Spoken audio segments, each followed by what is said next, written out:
അപ്പൊ ഞാൻ അവരോട് ചോദിച്ചു, നിങ്ങളതിൽ വിശ്വസിക്കുന്നുണ്ടോ? മഹാഭാഗ്യത്തിന് എന്റെ ഫോണിൽ അന്ന് പിണറായി പൗരത്വ രജിസ്റ്റർ കേരളത്തിൽ നടപ്പാക്കില്ലെന്ന് പറഞ്ഞ ആ വീഡിയോ ഉണ്ടായി. അദ്ദേഹം കുറച്ച് കനപ്പെടുത്തിയിട്ട് പറയുന്നുണ്ടല്ലേ, രണ്ടാമത് നടപ്പാക്കില്ലെന്ന് പറഞ്ഞ നടപ്പാക്കില്ല. അത് ഞാൻ കാണിച്ചു കൊടുത്തു. നിങ്ങൾക്ക് അവർ വന്ന് പറഞ്ഞതാണോ മുഖ്യമന്ത്രി നേരിട്ട് ഇങ്ങനെ പറയുന്നതാണോ വിശ്വാസം? അപ്പൊ അവർ പറഞ്ഞു, മോനെ എനക്ക് വിശ്വാസമായി. അപ്പൊ കള്ളം എഴുന്നള്ളിക്കുന്നവർക്ക് കള്ളം പറയൽ മാത്രമാണ് ജോലി. അതിനെ തുടർന്ന് നമ്മുടെ സമൂഹത്തിൽ ഉണ്ടാവുന്ന തെറ്റായ രീതികൾ അവർ തിരിച്ചറിയുന്നില്ല എന്നതാണ് ദൗർഭാഗ്യകരമായ കാര്യം.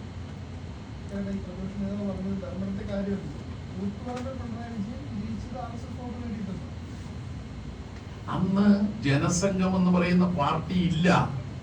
നിങ്ങൾ എന്തൊക്കെ പറഞ്ഞാലേ RSS സ്ഥാനാർത്ഥിയുമില്ല, RSS മത്സരിക്കുന്നില്ലല്ലോ.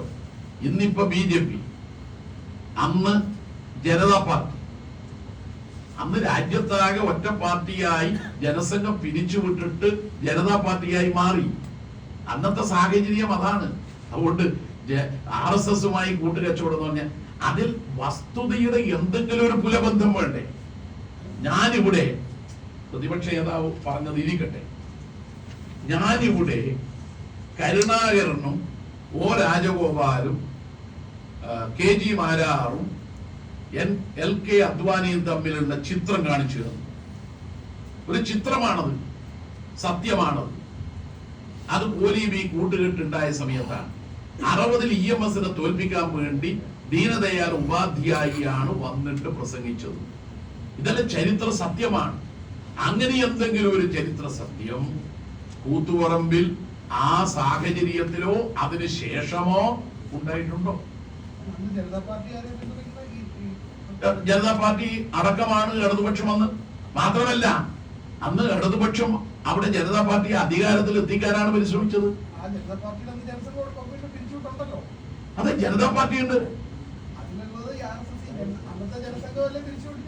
ജനതാ പാർട്ടിയാണെന്നുള്ളത് അന്ന് ഇവരെല്ലാം ചേർന്ന ജനതാ പാർട്ടി എന്ന് പറയുന്ന അടിയന്തരാവസ്ഥയിലെ VD സതീശൻ നാവടക്കൂ പണിയെടുക്കൂ എന്ന് ഇന്ദിരാഗാന്ധിയുടെ വർത്തമാനം കേട്ട് നാട്ടിലാകെ പറഞ്ഞുകൊണ്ടിരിക്കുന്ന ഘട്ട.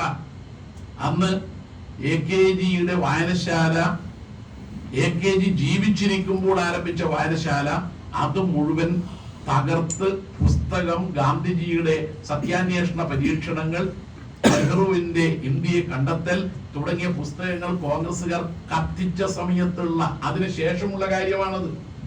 അല്ലാതെ വേറെ ഏത് കാര്യമാണ്?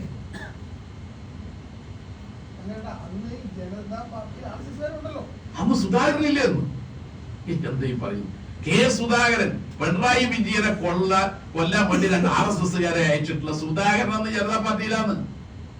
എന്തല്ലാതെ പറയും. സുധാകരൻ എന്താ വിട്ടുപോകുന്നത്? സുധാകരൻ ഉണ്ടെന്നേ. അന്ന് ജനതാ പാർട്ടിയാണ്. വെറുതെ പാർട്ടിന്റെ പേര് തിരിച്ചു പറഞ്ഞാൽ ശരിയാവില്ല. സുധാകരന്റെ യഥാർത്ഥത്തിൽ അന്ന് ജനതാ പാർട്ടിയുടെ സംഘടനാ കോൺഗ്രസിന്റെ എല്ലാം ഭാഗമായിട്ടാണല്ലോ.